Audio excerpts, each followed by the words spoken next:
Halo Remisa, Assalamualaikum warahmatullahi wabarakatuh. Berjumpa kembali bersama channel SA Production. Oke Remisa, di kesempatan kali ini saya menjawab pertanyaan dari penonton setia saya. Kemarin itu ada yang bertanya Remisa, dan baru saya buatkan videonya di hari ini. Pertanyaannya yakni, Mas, saya ini mau tetoan dan saya mau datang lagi ke Taiwan, tetapi saya dulu tuh pernah bekerja di Taiwan, tapi saya kena tangkap pihak polisi.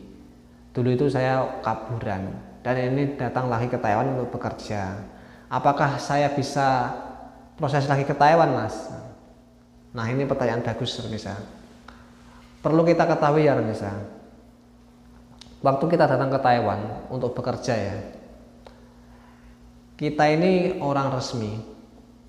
Lalu kenapa kita memilih untuk menjadi kaburan? Itu menjadi kaburan itu ada berbagai hal ya Remisa. Karena itu kembali ke individu masing-masing.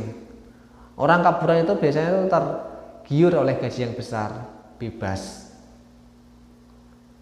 Bebas dalam arti itu gonta-ganti majikan kan nggak harus tekan kontrak kan. Kalau beda dengan orang resmi, kalau kita mau pindah pindah pabrik atau pindah majikan, kalau orang resmi kan harus menunggu finish dulu pengajuan dokumen ke sana ke sini kan. Kalau kita orang kaburan kan tinggal lari saja, kalau kita nggak betah ganti majikan sana ganti majikan sini gitu loh.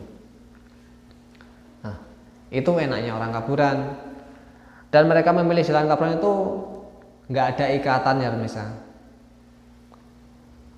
tur kita itu nggak bayar pajak, nggak bayar askas astek, nah, itu enaknya. Makanya gajinya gede gitu. Beda dengan kita orang resmi, kita harus bayar pajak, bayar askas, bayar astek, bayar mes gitu. Kalau orang kaburan juga bayar mes juga, misalnya tergantung dari pihak majikannya itu yang mempekerjakan. Nah, gitu enaknya. Nggak ada enaknya itu orang kaburan itu nggak bebas, misalnya. Nggak bebas dalam arti itu mereka kalau keluar tuh was-was, takut kalau ada kena tangkap sama polisi. Nah, kita kembali ke mbaknya itu tadi, itu dia kena tangkap misal, lalu dia di blacklist.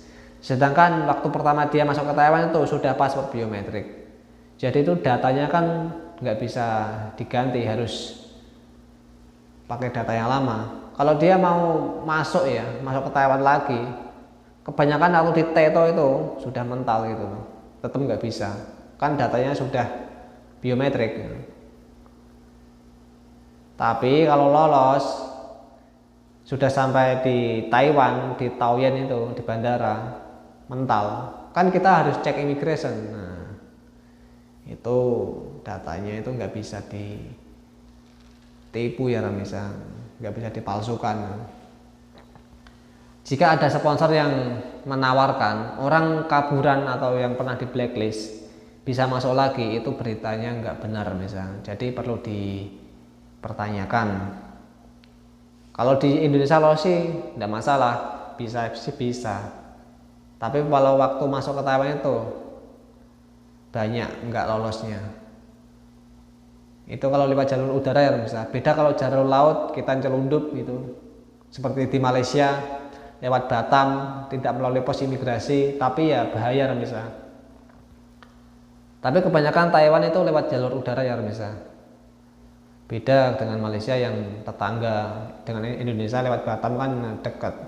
Kalau di wilayah Malaysia Timur itu lewat Sabah itu bisa, lewat Nunukan.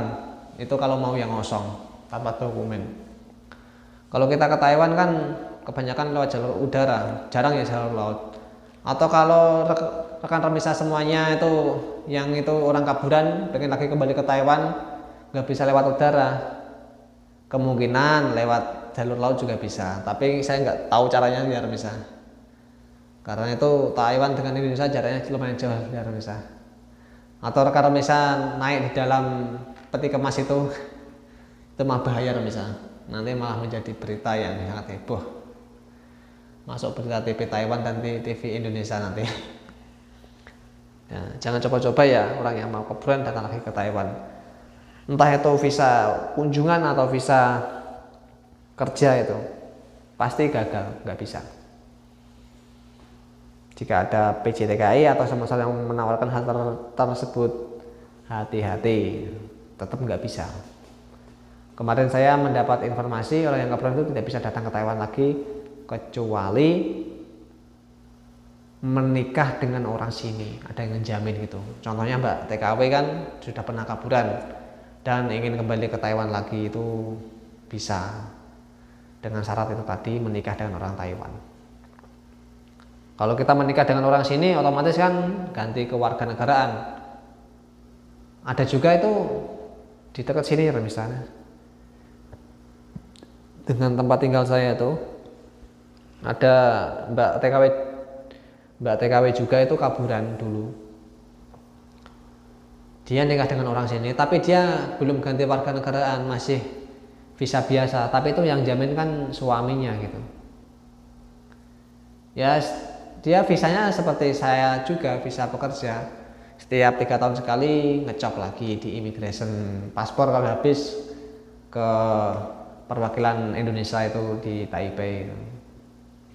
Jadi seperti itu ya Remisa. Jangan coba-coba untuk rekan Remisa yang kaburan datang lagi ke Taiwan. Jika nggak mau uang kalian habis hanya untuk membayar sponsor dan PJTKI yang mengatasnamakan bisa memberangkatkan ke Taiwan lagi. Jadi rekan Remisa semuanya, sebelum menjadi kaburan itu dipikir dulu. Kalau kalian ingin tetap betah bekerja di Taiwan, jangan pernah menjadi kaburan. Karena menjadi kaburan itu ya itu tadi, kalau ketangkap ya bayar denda juga loh. Misalnya dendanya tuh enggak sedikit loh, gede juga, sekitar di atas 50 ribuan lah itu kalau setahu saya, dan kita tiket beli sendiri.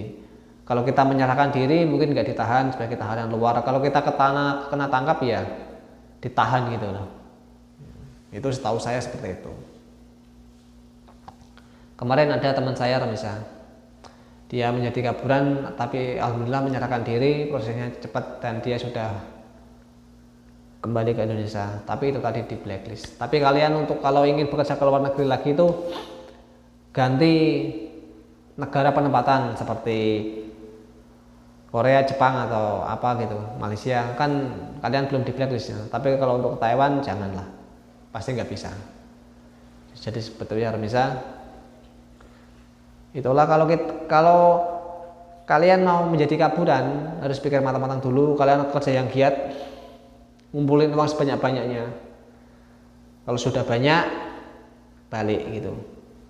Tapi kalau belum banyak ya nanggung tor. Misalnya kalau kaburan kan ya wes cuma kesempatan sekali kan, nggak bisa datang lagi ke Taiwan. Beda kalau kalian mau celudup lewat laut itu, entah nggak tahu saya caranya itu. Nah, jadi itu tadi ya masalah kaburan, tidak bisa. Kaburan tidak bisa lagi datang ke Taiwan. Entah apapun itu alasannya, kecuali itu tadi menikah dengan orang sini. Nah itu baru bisa. Oke pemirsa, itu tadi jawabannya. Dan terima kasih yang sudah menonton. Apabila ada pertanyaan silahkan tambahkan di kolom komentar. Terima kasih sudah menonton. Wassalamualaikum warahmatullahi wabarakatuh. Salam Yos TKI Taiwan.